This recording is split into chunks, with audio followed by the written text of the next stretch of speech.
Aliás, esse versículo 28 termina com uma pergunta, né? Eles perguntaram assim para o dono do campo: queres então que nós arranquemos o joio? E olha só o que foi que Jesus respondeu.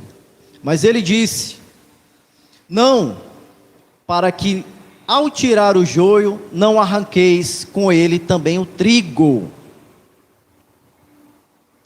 Amados, eu vou dizer uma coisa para vocês. No mundo antigo, era considerado crime alguém plantar joio em campo alheio. Tinha leis romanas para isso, certo? Por quê, irmão? Porque o joio ele se entrelaça junto com o trigo em suas raízes, tornando muito difícil e arriscada a colheita. Desse modo, quando o pessoal ia colher, né, o joio e o trigo, perdia-se boa parte da plantação. Entenda que esse daqui é o dilema do dono do campo, hein? Ele tem um grande desafio. Qual é o desafio? É colher o trigo, aliás, arrancar o joio, sem danificar o trigo. Esse é o desafio do dono do campo. Esse é o desafio do Filho do Homem. É o desafio de Cristo, certo? Amados irmãos, vamos avançar aqui para o versículo 30. O que é que ele fala? Deixai ambos crescerem juntos até a colheita. Na época da colheita, direi aos que fazem a colheita: ajuntai primeiro o joio, e atai-o em feixes para queimá-lo. O trigo, porém, recolhei-o no meu celeiro. E aqui, irmãos, existe uma verdade um pouco dura para nós, que nós veremos a seguir. Mas antes disso, nós vemos aqui, nesse versículo, lembra o que eu falei no começo da pregação? Existe um tempo pré-determinado para tudo, debaixo dos céus. Onde é que fica o campo? O campo é o mundo inteiro. Então, aqui no mundo existe um tempo determinado para todas as coisas. As coisas de Deus, irmãos, são feitas no tempo determinado por Ele, obedecem a um cronograma estabelecido por Ele. Primeiro, a primeira coisa que nós podemos identificar aqui nesse versículo é que os dois cresceram juntos até a ocasião da colheita. A igreja frutificando, os frutos da igreja, do trigo aparecendo, e o joio sem frutos, somente servindo para ser queimado. Os dois estarão juntos durante a colheita, sim ou não? Acabamos de ler isso aqui no texto. Isso é digamos aqui, esse texto, irmãos, assim como outros textos, né, das Sagradas Escrituras, derruba o pré-tribulacionista, o pré-tribulacionismo. Essa ideia de que a igreja será retirada do mundo durante esse período do fim do mundo.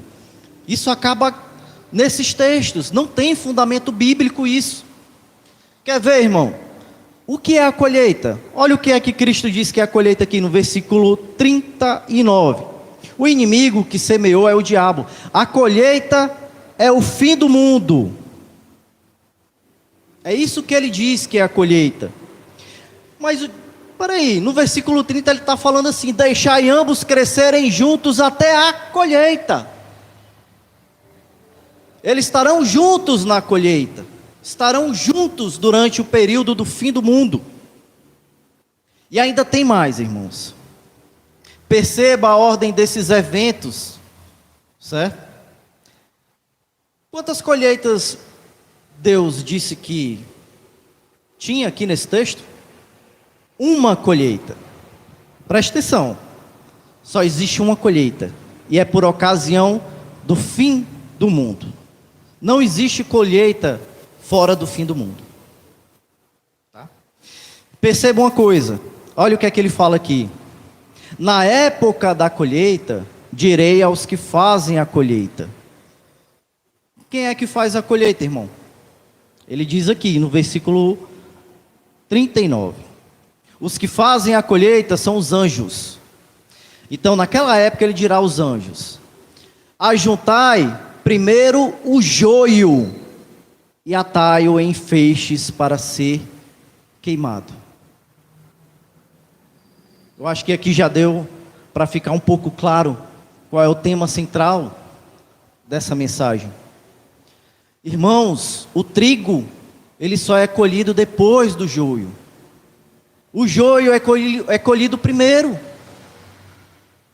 Os ímpios são colhidos primeiro. Eu não posso, irmão. Você quer por acaso inverter a ordem dos acontecimentos de Deus? Dos acontecimentos que Ele determinou, que Ele decretou? Você quer que haja uma colheita fora do tempo de colher? Não dá, irmão, isso. Existe um tempo pré-determinado para tudo. E aqui ele fala, né? O trigo, porém, recolheu no meu celeiro.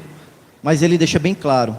Primeiro, o joio precisa ser colhido. E quando nós olhamos para Apocalipse, essa é uma verdade que se apresenta a nós nos textos apocalípticos. Apocalipse 14, a partir do versículo 14 ao 20, fala assim: E olhei, e eis uma nuvem branca, e assentado sobre a nuvem, um semelhante ao Filho do Homem, que tinha sobre a sua cabeça uma coroa de ouro, e na sua mão uma foice aguda. E outro anjo saiu do templo, clamando com grande voz aos que estavam assentados sobre a nuvem: Lança a tua foice e cega, porque a hora de cegar te é vinda, porque é o tempo determinado para a colheita. Porque a seara da terra está o quê? Madura. Pode haver colheita sem a seara estar madura, amados irmãos? Alguém colhe algo que está verde? Só existe uma colheita, amados. E aquele que estava sentado sobre a nuvem meteu a sua foice à terra, e a terra foi cegada, e saiu do templo que estava no céu outro anjo, o qual também tinha uma foice aguda, e saiu do altar outro anjo, que tinha poder sobre o fogo, e clamou com grande voz ao que tinha a foice aguda, dizendo: Lança a tua foice aguda e vindima os cachos da vinha da terra, porque já as suas uvas estão maduras. E o anjo lançou a sua foice na terra e vindimou as uvas e a vinha da terra, e atirou no grande lagar da ira de Deus. E o lagar foi pisado fora da cidade, e saiu sangue do lagar até o freio dos cavalos, pelo espaço de 1.600 estádios. Esta é a colheita de Deus. Ele colhe primeiro o vinho, ele colhe primeiro o joio. Esta é a colheita de Deus. Ele começa pelo joio. Mas lembra daquele desafio que o dono do campo tinha? Que era de colher o joio sem danificar o trigo? E aí, meus irmãos? Como foi que o dono do campo resolveu isso? Porque aqui nós vemos os anjos fazendo a colheita, né? Só que aqui nós vamos ver, certo?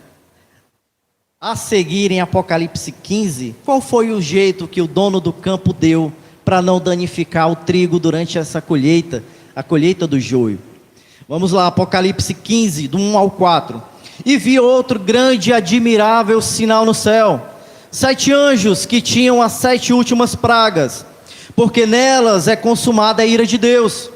E vi um como um mar de vidro, misturado com fogo, e também os que saíram vitoriosos da besta, e da sua imagem, e do seu sinal, e do número do seu nome, que estavam junto ao mar de vidro. E tinham as harpas de Deus, e cantavam o cântico de Moisés, servo de Deus, e o cântico do Cordeiro, dizendo: Grandes e maravilhosas são as tuas obras, Senhor Deus Todo-Poderoso. Justos e verdadeiros são os teus caminhos, ó Rei dos santos. Quem te não temerá, ó Senhor, e não magnificará o teu nome? Porque só tu és santo. Por isso todas as nações virão e se prostrarão diante de ti, porque os teus juízos são manifestos. Na ocasião da colheita, irmão, o trigo não será atingido. O trigo não será arrancado junto com o joio. Entenda uma coisa, irmão. Entenda uma coisa. Depois eu vou trazer outra mensagem para vocês com a diferença entre tribulação e ira. Tribulação é uma coisa. A ira é outra completamente diferente. Tribulação, certo? A igreja já passou tempos atrás, passará novamente. O povo de Israel já passou por tribulação, passará novamente. Agora a ira de Deus não é para a igreja. Tessalonicenses, Paulo afirma isso em Tessalonicenses, né? E aí, meus irmãos, né? Os anjos fazendo a colheita e Deus preservando a sua igreja no mar de vidro. E finalmente a colheita dos ímpios é feita diante da vista de todos nós. Mas nós não seremos abalados ou afetados por ocasião dessa colheita. E um pouco mais à frente acontece o quê? Os preparativos para o nosso encontro com Cristo, celebrando as bodas. Eu não ia ler, mas vou ler, porque é lindo isso aqui. Apocalipse 19, 7 ao 9. Após isso, estaremos para sempre com Deus. Regozijemos e alegremos-nos, e demos-lhes glória, porque vindas são as bodas do Cordeiro, e já a sua esposa se aprontou, e foi-lhe dado que vestisse o linho fino, puro e resplandecente, porque o linho fino são as justiças dos santos. E disse-lhe: escreve, bem-aventurados aqueles que são chamados à ceia das bodas do Cordeiro. E disse-me: estas são as verdadeiras palavras de Deus. Glória a Deus, aleluia. A ira não é para a igreja, amados irmãos, mas tem uma coisa em mente: por ocasião da colheita, que é o fim do mundo, estaremos todos aqui, juntos com o joio. Nós assistiremos à colheita do joio. Agora fica uma pergunta para todos nós: quem somos nós? Nós somos trigo ou somos joio? Porque o fator que determina se nós somos trigo ou se nós somos joio são os frutos. São os frutos que nós temos que dar. São as nossas ações que serão pesadas no fim das contas. É assim que eles nos conhecerão. É assim que seremos identificados. Porque até a colheita, o trigo continuará frutificando, continuará espalhando as suas sementes por aí. E até a colheita, o joio vai continuar apenas intoxicando os outros, servindo apenas para virar combustível para o fogo. Esta é uma mensagem, meus amados irmãos. Só existem duas classes de pessoas nesse mundo. Pelo menos aqui Jesus separou dessa forma: trigo e joio. Meus amados irmãos, que nós possamos espalhar as sementes do reino de Deus por aí. É chegada a hora, a colheita está próximo. Estamos muito próximo da colheita. Olhe para os acontecimentos, olhe para as estações. Jesus disse: olhai para a figueira. Quando a figueira produziu seus ramos, seus frutos, saber que está próximo o verão, saber que está próximo a época da colheita. Ela está próxima, está às portas. Já está na hora de nós frutificarmos, já está passando da hora de nós frutificarmos. Frutifique, irmão. Espalhe as sementes do reino por aí. Não retenha as suas sementes. É chegada a hora da igreja espalhar as suas sementes por todo o mundo, por todo o campo. A colheita virá, irmão. E não se engane, irmão.